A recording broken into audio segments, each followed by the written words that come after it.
Diyan nila nire-reserve yung food nila. So, yan yung bunso. Alam nyo na, sa pamilya, pag may bunso, lahat kayo bunso. So, parang ganun din sa plants. Hello guys! Hello! Kumusta? Kumusta ba kayo today? Ako po si Mami Pepot and I'm so happy na andito ka ulit para samahan ako para makipagkwentuhan sa akin. So, welcome back to my channel! Ang isi-share ko sa inyo today, ang ating video today is about kung paano magpakintab or paano pakintabin, ano yung pwedeng ilagay para mapakintab yung mga dahon ng iyong mga plants. Alam mo na kung sa atin, uso ang Korean glass look sa mga plants natin. Dapat naka-Korean glass look.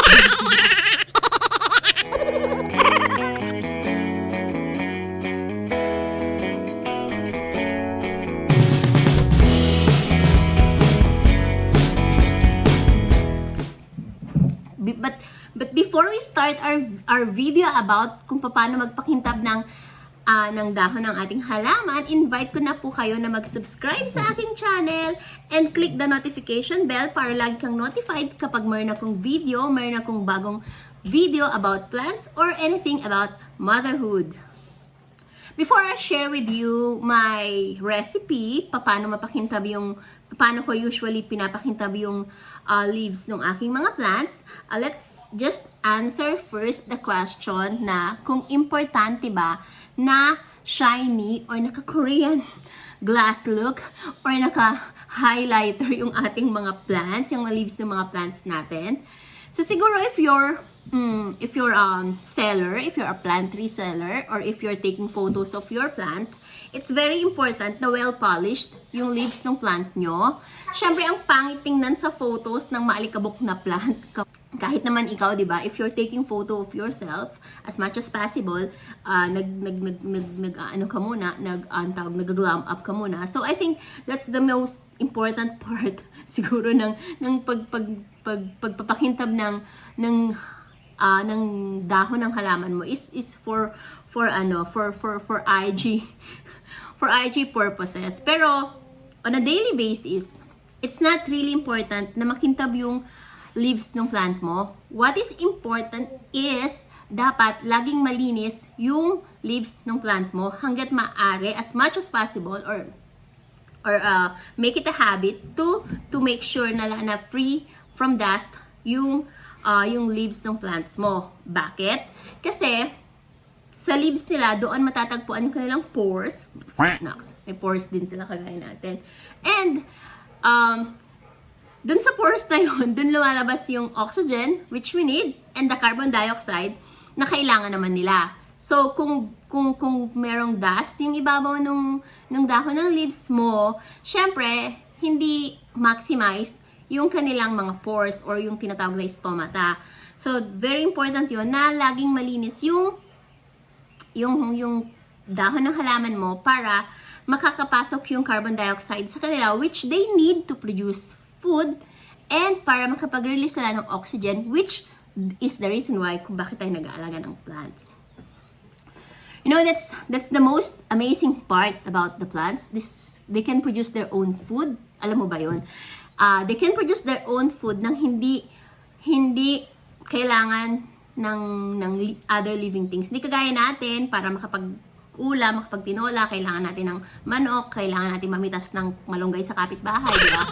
The plants, they don't need other living things to make their own food. They just need sunlight. They just need carbon dioxide and water para makapag-produce sila ng sarili nilang food. And most of this happens dun mismo sa leaves nila. So, very important talaga na malinis palagi yung leaves nila. And I have read, may mga nabasa ako na iba na ang ginagamit nila para mapal-shine yung leaves nila is oil. Siguro okay lang yun paminsan-minsan, pero wag mo dalasan kasi the oil, it can block yung kanilang mga pores. Uy, parang skincare din, di ba? Pag oily ang face at nabablock ang pores natin, doon tayo nagkakataghawat. So, think of it as like that din, na pag hindi nakakahinga yung halaman dahil nga block yung kanilang pores, mas mahirapan sila na mag-produce ng food nila. Okay, so, tara na sa mixture natin at maalikabok na rin yung aking mga plants. So, this is what I do. this is what I use para pag when I need to make them Instagram worthy. Yung kanilang mga lips. So, 1 liter of water, and then, mga isang kutsara ng Joy Baby. This is what I use, Joy Baby, kasi sigurado ako na safe siya. Safe kasi to sa mga gamit na pang baby. Uy, hashtag endorsement. Safe siya sa pang baby. So, most likely safe din siya sa plants, di ba? I read kasi, mga nabasa ako sa mga Instagram accounts with plants that they use Joy as part of their pampakintab ng halaman. So, inisip ko, if Joy is safe naman, so most likely, this is safer pa, di ba? Kasi this is a Joy Baby. And then, I use also, lagyan natin. So, ako kasi, since lagi ko na siya ginagamit, tansyado ko na kung ilan yung kutsara. Ilang yung kutsara. Mga 2 ganun lang yan. Isang kutsara na yan. So, let's mix a bit. Maganda tong ganito. So, this is a 1 liter. Tapos, I use nabasa ko, you can use neem oil kasi ang kagandahan sa neem oil, magagamit mo rin, pwede rin siyang tanggal, pang disinfect nung mga fungus na tumutubo sa dahon ng halaman. But wala akong nabibili na neem oil. So what I'm using is oregano essential oil. This is from Young Living. Ayan, yung mga tita oils, yung mga titas na may Young Living, you can use your Young Living oils for your plants. So, I use 5. Kasi this is essential oil. So, medyo matapang to. So, I use 5 drops only. And if you're going to use this, guys, if you're going to use oil, if you're going to apply oil sa inyong plants, don't do it ng may araw pa or yung papaarawan nyo yung plants nyo. Kasi yung oil, it can burn. Kapag nainitan siya, it can burn your plants' leaves. So, dapat kung magpipictorial ka, tapos na-sprayan mo na sila ng oil, huwag mo na sila paarawan para hindi masunog yung leaves nila. So, another reason why I'm using oregano essential oil is because yung ginagamit ko rin siya as insect repellent kasi ang amoy ng oregano, ayaw yan ng lamok. So, kaya kahit maraming plants dito sa loob ng bahay, hindi masyadong malamok, and it's because of the oregano oil. So, ito na, meron na siyang you need basahan, malinis na basahan. Always remember that, malinis na basahan. Sabi ko nga sa inyo, ang leaves ng inyong plant, parang mukha nyo din yan. So, dapat malinis na basahan. Tingnan natin kung okay na siya. Ayan. So, just spray on the plant. And then, you wipe it. Para mag-shine siya. If you're going to ito pala ang advice ko sa inyo, if yung mga yung leaves ng plant ninyo is medyo mukhang may mga butas-butas or yung mga parang dots na itim na merong yellowish. Usually, yon, parang fungus yon or meron siyang bacterial infection. Hindi naman siya nakakatakot, guys, kasi kung constantly ka naman nag-spray ng ganito solution, you can do this on a daily basis. Mawawala din siya eventually, but nakakahawa siya. So, kung nagamit mo na yung basahan sa isang plant, make sure na linisin mo muna siyang mabuti before you can use it dun sa kabilang plant. Or, if you're going to use it sa isang plant, make sure na ang lilinisin mo muna, ang iwa-wipe mo muna is yung plant na walang damage yung kanyang leaf. So, usually start from the top sa paglilinis sa kanya. Ayan.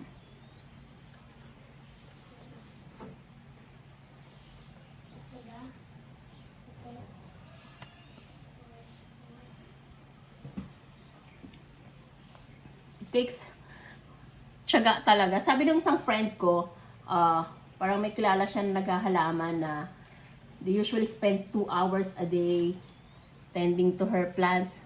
Sa isip-isip, nung hindi pa ako masyadong seryoso dito, sa isip-isip ko, ang grabe naman ang OA nun. Pero hindi, guys, Diyos ko.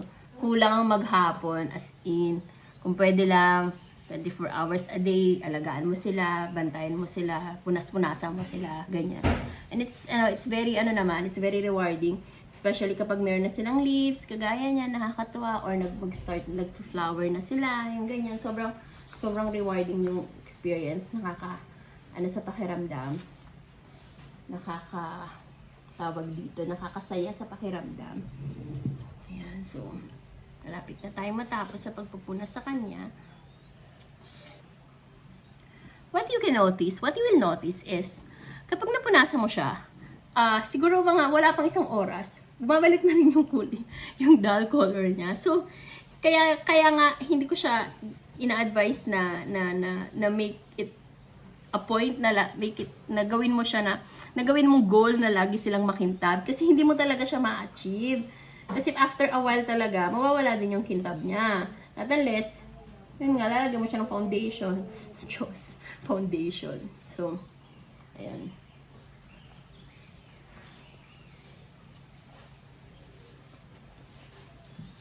Pero ako, daily, aside from spraying this, twice a day din ako nagbi-mist sa kanila kasi para yung humidity ma-maintain, kasi itong mga plants na to, especially the tropical plants, they really like humid air. Gusto nila yung basang air.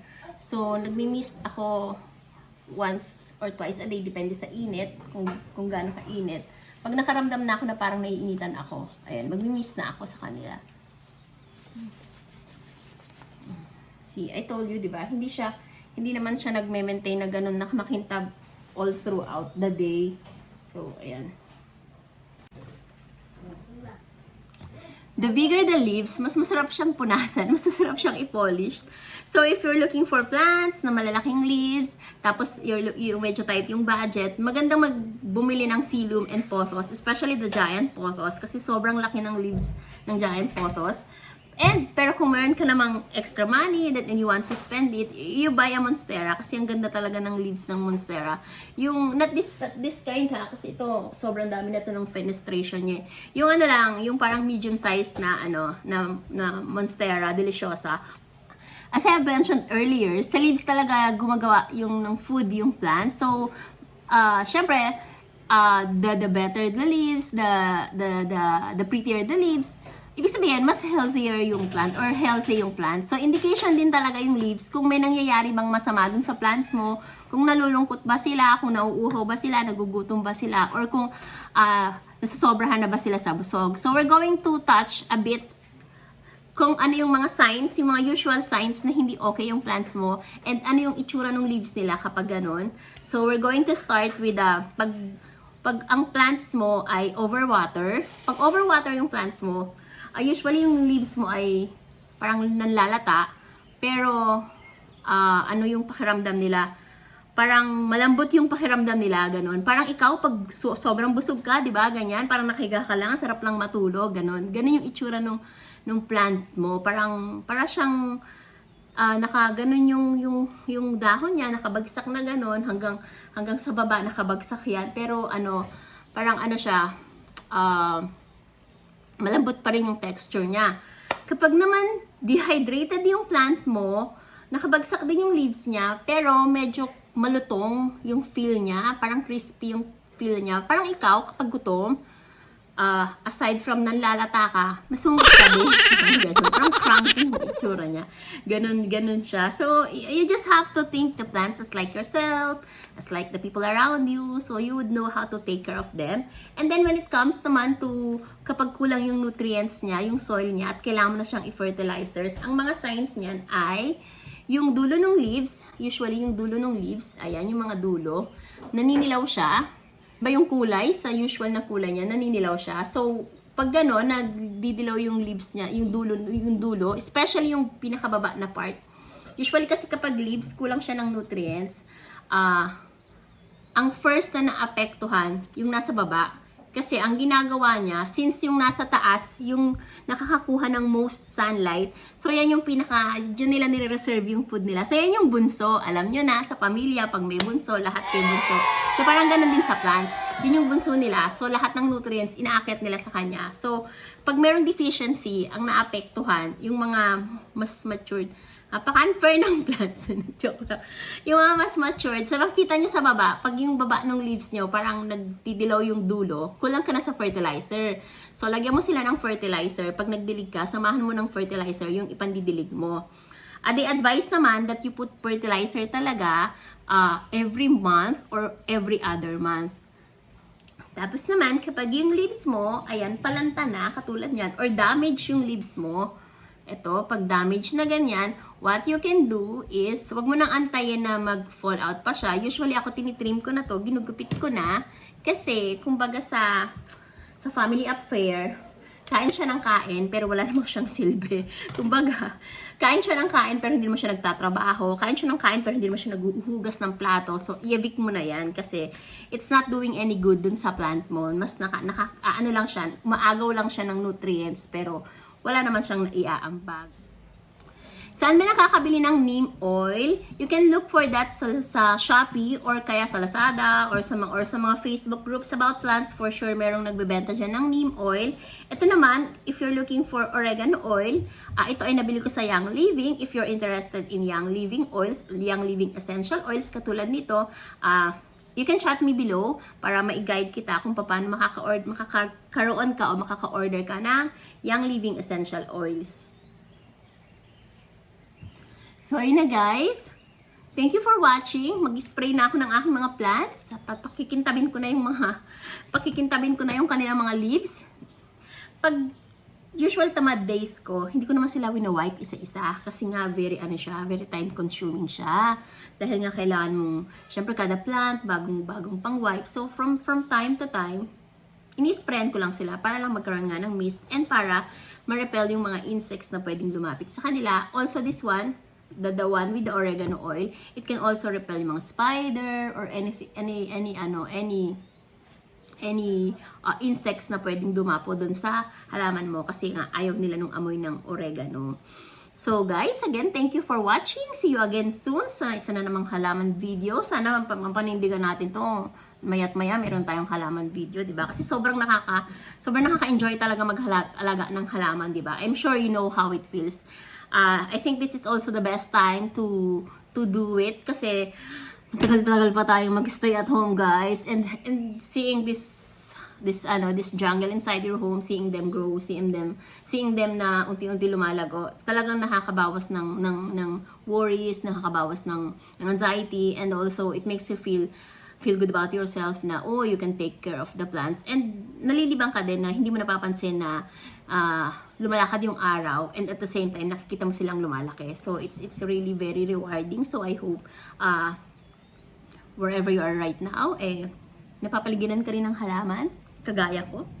So again, thank you for watching. See you again soon.